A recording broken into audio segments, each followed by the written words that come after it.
सुनहरे पन्नों में लिखी हुई है गुप्त साम्राज्य की कहानी।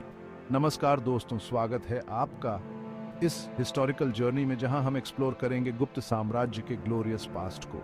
तीसरी सदी के एंड में प्रयाग के पास, जहां आज कौशाम्बी के रूइंस हैं, वहां से राइज हुआ एक ऐसा एम्पायर जिसने इंडिया को एक नई पहचान दी। गुप्त, जो स्टार्टिंग में कुषाणों के सबॉर्डिनेट थे, उनका रूल उत्तर प्रदेश और बिहार से शुरू हुआ, लेकिन उनकी एम्बिशंस, उनकी विजन किसी बाउंड्री में बंधने वाली नहीं थी।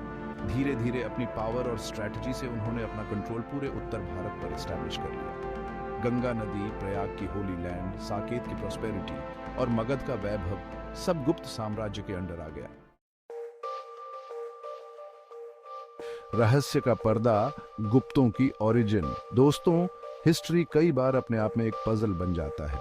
गुप्तों की ओरिजिन भी हिस्ट्री के ऐसे ही एक अनसॉल्व्ड मिस्ट्री की तरह है, जिस पर स्कॉलर्स आज तक अग्री नहीं हो पाए हैं।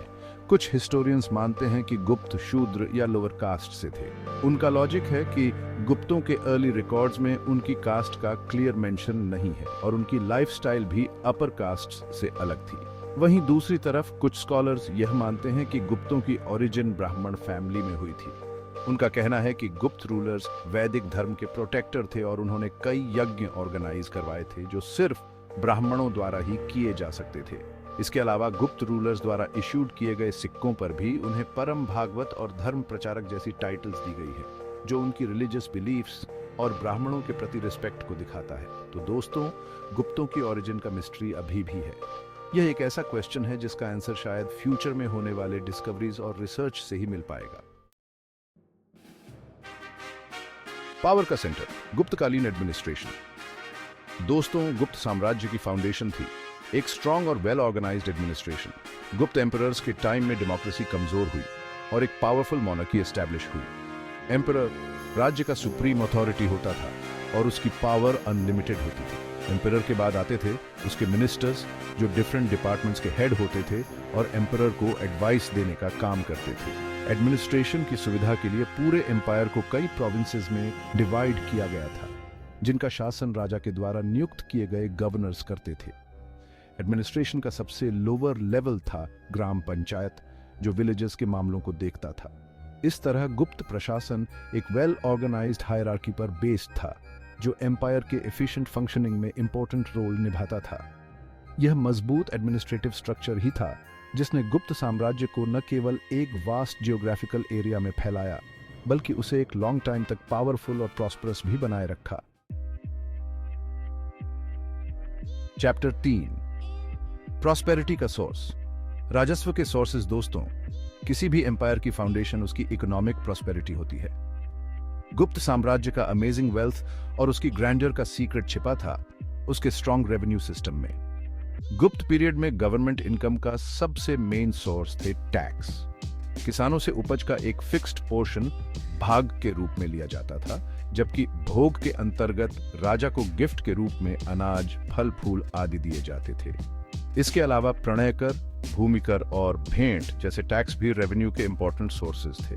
व्यापारियों से चुंगी और इंपोर्ट एक्सपोर्ट पर टैक्स लिया जाता था, जो ट्रेजरी को भरने में इंपॉर्टेंट रोल निभाता था।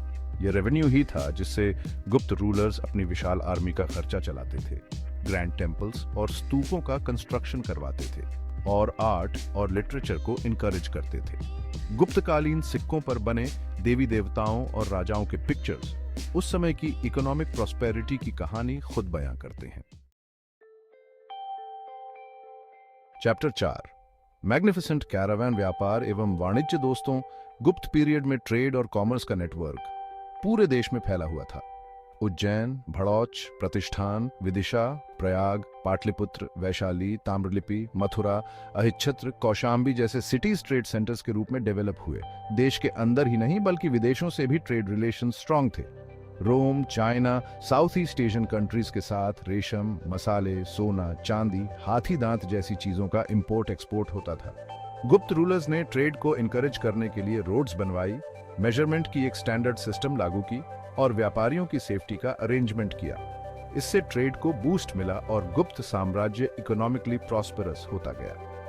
ट्रेड से मिले रेवेन्यू का यूज पब्लिक वेलफेयर के कामों में किया जाता था, जिससे लोग हैप्पी और प्रॉस्परस थे। चैप्टर 5 समाज का आईना।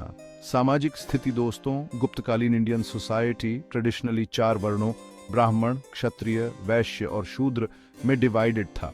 ब्राह्मण रिलीजियस सेरेमनीज करते थे, क्षत्रिय राज्य की रक्षा करते थे, वैश्य बिजनेस करते थे और शूद्र सबकी सर्विस करते थे। हालांकि इस पीरियड में कास्ट सिस्टम कुछ स्ट्रिक्ट हो गई थी और कास्ट डिस्क्रिमिनेशन बढ़ने लगा था। महिलाओं की कंडीशन भी अच्छी नहीं थी, उन्हें एजुकेशन, प्रॉपर्टी और अदर राइट्स से वंचित रखा जाता था। सती प्रथा और बाल विवाह जैसी कुरीतियां भी समाज में फैली हुई थी।